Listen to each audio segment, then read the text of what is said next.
피보험자의 생존을 조건으로 혹은 생존 기간에 한하여 지급한다는 내용이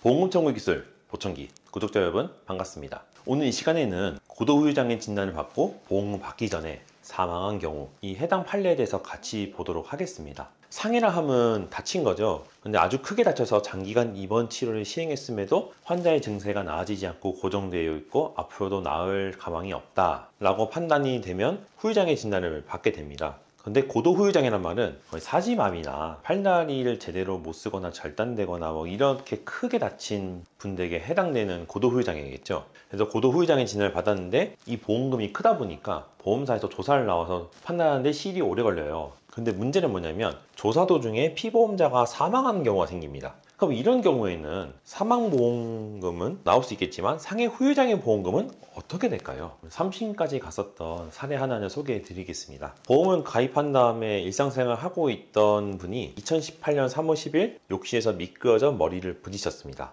근데 머리를 매우 크게 다쳐서 그 즉시 사지마비가 되고 의식이 혼미해졌습니다. 진단명은 그 당시에 외상성 뇌경막하출혈, 두개골 골절, 뇌경색이었습니다. 이렇게 6개월 동안 치료를 받았는데도 증상이 전혀 나아지지 않고 의식도 없고 움직이지도 못하니까 주치의께서 이제 후유장애 진단을 내려주셨어요. 그 내용은 신경계 장애 지급률 100%. 사람으로서 뭐 기능 자체가 없다라는 거죠. 그리고 그 당시 가입했던 보험 내역을 보면은 후유장애 지급률이 50% 이상이면 10년간 월 300만 원씩 총 3억 6천만 원을 지급한다는 내용이 있었어요. 그래서 후유장애 진단서를 보험사에 제출하고 이 금액을 청구했습니다. 근데 금액이 크다 보니까 보험사에서는 당연히 의료자문을 시행하려 들었고 의료자문을 들어갔어요. 그런데 도중에 2018년 12월 24일 날 피보험자분이 갑작스레 사망합니다. 그리고 그 다음 해 1월 29일 날 나온 자문 회신서를 보면 이분 상태가 굉장히 크게 다쳤고 증상이 계속 진행되고 있다라고 판단해서 6개월간 지급을 유보했습니다. 사실상 지급 거절이죠. 그래서 소송을 가게 됐는데 법정에서 신체 감정이에게 의료자문을 시행해보라고 했습니다. 그래서 감정이가 두 가지를 얘기했어요. 첫 번째, 여명 단축은 60%, 후 살날이 60% 단축되어 있는 상태였고 다만 6개월 이내 사망 상태는 아니었다 라고 판단을 했습니다. 두 번째, 망인의 상태가 악화된 거에 대해서 상해의 기여도는 40%, 그리고 다치고 3주 있다가 새롭게 발생한 뇌경색은 60%다 라고 감정을 했습니다. 여기까지는 다툼의 여지가 없어요. 그 당시 보험사의 주장을 살펴보면요, 세 가지예요. 첫째, 상해 이전에 알았던 뇌경색, 고혈압, 당뇨가 있었고 상해 이후에 새로운 뇌경색이 발생했다. 이거 전부 다 질병이니까 그 망인의 사인은 상해로 보기가 어렵다라고 주장했고요. 두 번째, 망인의 증상은 고정되지 않고 사망으로 가는 진행 상태였다. 이게 뭐냐면은 이미 거의 다 죽어가는 상태였기 때문에 후유장애율도 높게 나온 것이 아니냐. 그리고 증상은 고정되지 않고 계속 죽어가고 있었다. 따라서 후유장애 보험금 지급 대상이 아니다 라고 주장했고요. 그 다음 세 번째, 피보험자의 사망 시 후유장애 관련 보장들은 효력이 상실된다. 설령 이게 상해로 인해서 돌아가신 거고 후유장애가 인정된다 하더라도 피보험자 사망했으면 후유장애 보험금 지급 의무가 자기네들은 없어진다라고 주장한 거예요. 그럼 그 얘기는 뭐냐면 300만 원씩 10년 동안 줘야 되는 거를 후유장애 진단받고 석 달 뒤에 돌아가셨으니까 900만 원만 주면 된다. 이런 논리였던 거죠. 그래서 법원에서 하나하나 살펴봤습니다. 사망과 상해 사이의 인과관계부터 살펴봤고요. 첫 번째, 상해 이전에 뇌경색이 있긴 했으나 이후 외래 진료를 통해서 증상 호전됨이 확인됨. 상해 이전에 있었던 뇌경색으로는 사망의 원인이 될 수 없다라는 거고요. 그리고 두 번째, 사고 이후 새로운 뇌경색이 발병하기 전에도 이미 상태가 매우 악화되어 있었음. 의식이 그때부터 없었어요. 의식도 없고 움직이지도 못했어요. 그래서 뇌경색이 발병하지 않았어도 벌써 위독한 상태였다라는 얘기고, 세 번째, 주치의의 후유장애 진단은 타당하며 새로운 뇌경색은 뇌출혈 치료 과정에서 발병했다. 보험사는 새로운 뇌경색을 질병으로 봤는데 법원에서는 이 새로운 뇌경색은 앞에서 나온 상해를 치료하는 과정에서 어쩔 수 없이 발생하는 것이다 라고 말했습니다. 이 얘기는 뭐냐면 이 새로운 뇌경색도 상해와 인과관계가 있다는 말이죠. 네 번째, 기존 뇌경색 치료 때문에 먹던 약을 끊은 이유는 상해로 발생한 뇌출혈을 악화시키기 때문이다.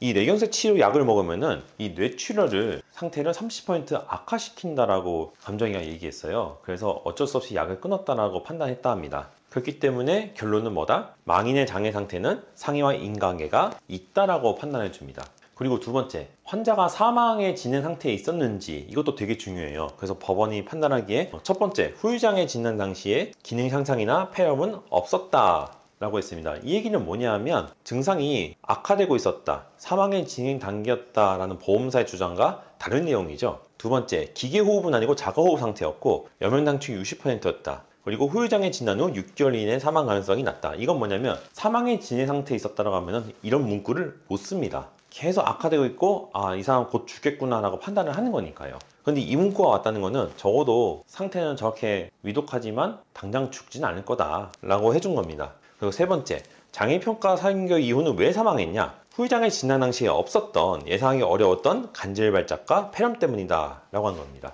따라서 망인의 증상은 고정되어 있었다, 후유장애 진단 당시에. 재판부는 재판 과정에서 이것도 끄집어냈습니다. 앞에서 얘기한 것처럼 보험회사가 자문을 통해서 6개월의 범위 내에서 장애평가를 유보했죠. 이게 정당한지도 살펴봤어요. 약관을 보시면 뚜렷하게 기능 향상이 진행되고 있는 경우 또는 단기간 내 사망이 예상되는 경우 6개월의 범위 내에서 장애평가를 유보한다 라고 했습니다. 근데 아까 여명단축 60%란 말은 바꿔 말하면 장애평가 당시 기대형의 40%는 예상할 수 있었다. 그리고 그 당시에 폐렴 증상도 없었고 단기간에 사망을 예상할 수 없는 상황이었다 라고 했거든요. 그럼 그 얘기는 뭐냐면 보험사가 임의로 장애평가를 유보한 것으로 판단하고 이건 부당하다고 얘기한 겁니다. 따라서 장애진단을 기준으로 보험금 지급 의무가 발생했다 라고 판단해 준 거죠. 그럼 마지막으로 좋다, 그러면은 상해로 인해서 후유장애 발생했고 도중에 돌아가셨다 하더라도 보험금 지급 의무가 있는 건 알겠다. 하지만 돌아가셨으면은 피보험 이익이 상실됐기 때문에 더 이상 보험금 지급 의무는 없는 거 아니냐,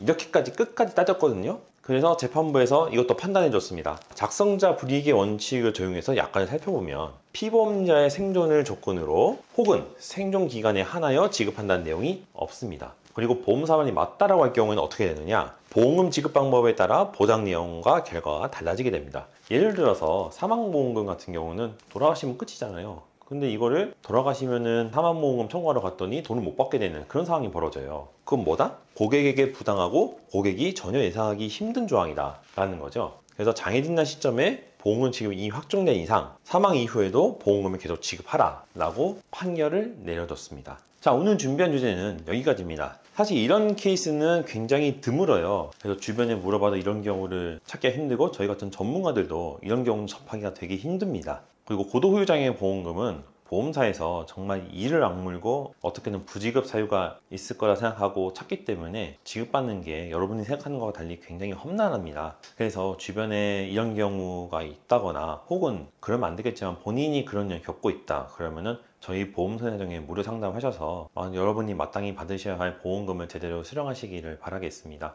저희 보험금 청구에서 보청기는요 매일 아침 8시에 업로드가 되니까요, 내용 보시고 유익했다 생각되시면 구독과 좋아요 부탁드립니다. 다음번엔 좀 더 유익한 보험 얘기로 여러분을 찾아뵐게요. 구독자 여러분 감사합니다.